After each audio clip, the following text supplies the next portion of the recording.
Hi guys, today we are going to be learning some educating and enlightening concepts on polarization of light that will make our study of polarization be worthwhile.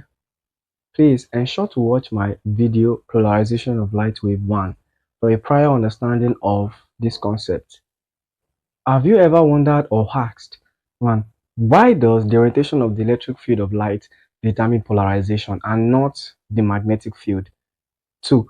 Are objects or materials affected by the polarization of light? In this video, I am going to break down and answer these common and interesting questions about polarization of light. The first question, why does the orientation of the electric field of light determine polarization and not the magnetic field? Though we have learnt that a wave of light is composed of both an electric field and a magnetic field, but we don't seem to always talk much about the magnetic field. Why is that? To answer these questions, we need to know how light interacts with objects, or better still, how matter reacts to light when light is shown on them. Matter contains electrically charged electrons and atoms that react to external electric field by oscillating, stretching, transitioning, etc. Consequently, when a wave of light touches or passes close to the electrons or atoms of the matter, the electric field of the wave causes the electrons and atoms to oscillate, transition, be excited, etc. And this is how light interacts with matter in day-to-day reflections, absorption, vision, scanning, etc. But nevertheless, the magnetic field of light wave is not just non-existent. Like, electrons don't just ignore it. It's just that electrons feel magnetic force differently than electric force. From Lorentz force formula, before an electron can feel the force of a magnetic field, the electron needs to have a velocity that is non-parallel to the field, and the magnitude of the force depends on how fast the electron is moving and how inclined it is. All in all, this implies that there is a tendency for the electrons to feel the force of the magnetic field of light. But now, the contrast is that the electric force felt by the electrons is way more than the magnetic force they feel. The reason is because electrons in the day-to-day materials don't have a high enough velocity to feel a significant force from the magnetic field of light. Therefore, we only care about the electric field of light in describing the polarization of light, because the electric field of light is the only field that significantly interacts with with matter. Now to the second question. Are objects or materials affected by the polarization of light? This question might sound like a commonsensical question, but this is a very brilliant question if we actually understand the angle from which it is coming. For us to understand this question, let us make a simple analysis.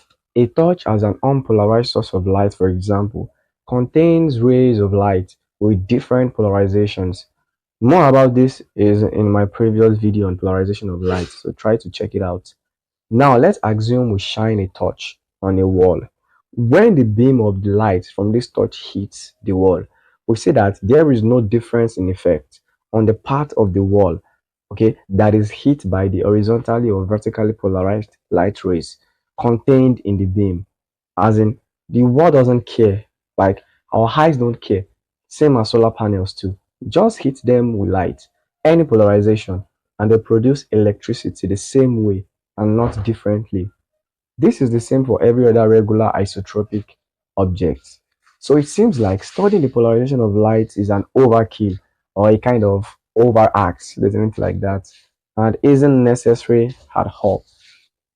It makes us to ask, is the polarization of light really significant? Actually, the answer is yes, and here is why.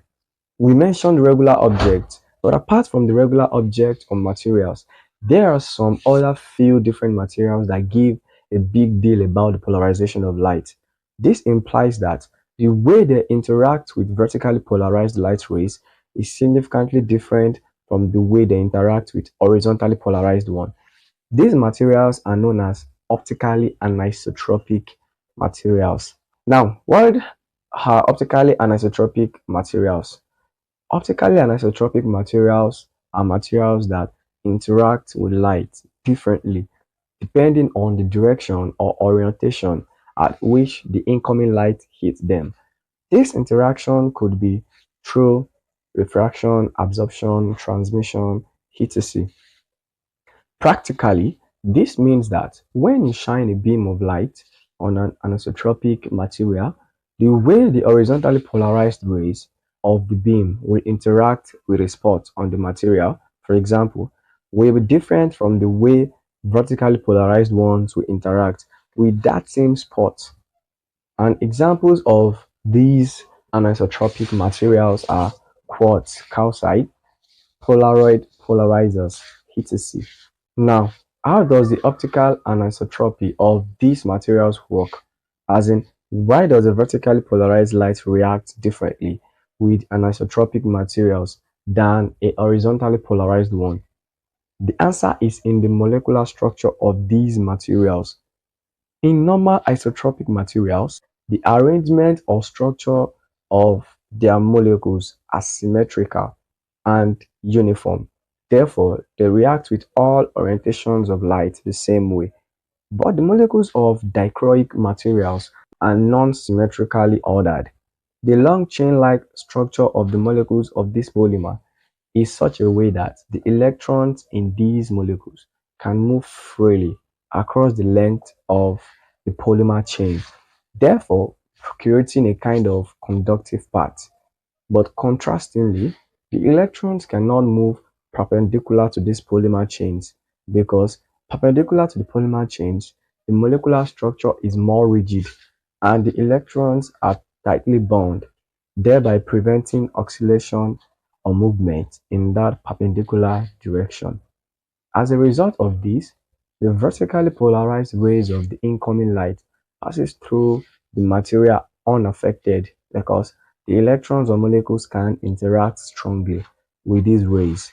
But conversely, the rays that are horizontally polarized cannot pass through the material because as electrons are oscillating along with the light rays, the resistance from the strong interactions of the electrons with the surrounding molecular lattice converts the light energy to heat. So in contrast, for everyday transparent materials, all polarization of light are transmitted, but in dichroic materials, only a certain polarization of light passes through, while the other gets absorbed. Now we can finally see that the electric orientation of light rays matters a lot to some materials, even if it doesn't to the everyday isometric materials. Hence, studying the polarization of light is not a waste of time at all. In fact, its effect on and interaction with anisotropic materials have a lot of significance in today's and uses in today's science and technology like in LCD screens, 3D movies, camera polarizing filters, polarized sunglasses, optical fibers, and photoelastic materials, etc. Now, if you'd like to know more about optically anisotropic materials and how they interact with light, e.g. through dichroism, birefringence, photoelasticity, etc., let me know in the comment section and I'll be glad to make videos on them. I'm sure by now we certainly know why we care only about the electric field of light when describing the polarization of light, and we also know the significance of light polarization on anisotropic materials. If you know you learned something watching this video, please like, comment, and share this video for others to learn. There is still more. Stay tuned and subscribe for more. Have a good day.